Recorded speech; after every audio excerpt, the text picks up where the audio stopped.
महाराष्ट्र विधानमंडल के मानसून सत्र पर संकट के बादल मंडरा रहे हैं। अब एक बार फिर मानसून सत्र टालने की बात सामने आ रही है। आगामी मंगलवार को विधानमंडल के दोनों सदनों की कामकाज सलाहकार समिति बीएससी की बैठक बुलाई गई, जिसमें मानसून सत्र टालने का फैसला लिया जा सकता है। साथ ही मानसून सत्र की नई तारीख की घोषणा भी की जा सकती है। विधानसभा अध्यक्ष नाना पटोले ने शुक्रवार को दिल्ली में कहा कि 3 अगस्त से मानसून सत्र शुरू होने वाला था, लेकिन कोरोना संकट के कारण सत्र आगे टाला जा रहा है। अगले सप्ताह सलाहकार समिति की बैठक में मानसून सत्र के संबंध में अंतिम फैसला लिया जाएगा। पटोले ने कहा कि नियमों के तहत विधानमंडल का एक सत्र खत्म होने के बाद दूसरा सत्र 6 महीने के अंदर बुलाया जाना चाहिए। राज्य में बजट सत्र मार्च के मध्य में खत्म हुआ था। इसके आधार पर सितंबर के पहले सप्ताह तक सत्र आयोजित करना पड़ेगा।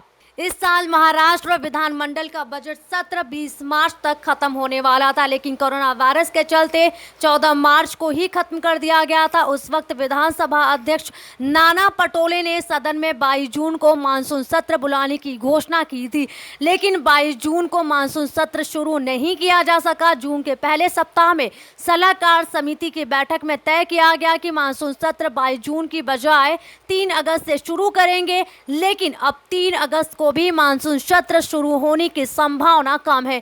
हाल ही में विधानसभा अध्यक्ष नाना पटोले के सचिव कोरोना संक्रमित पाए गए हैं। ऐसे में सत्र बुलाने को लेकर तरह तरह की चर्चा है।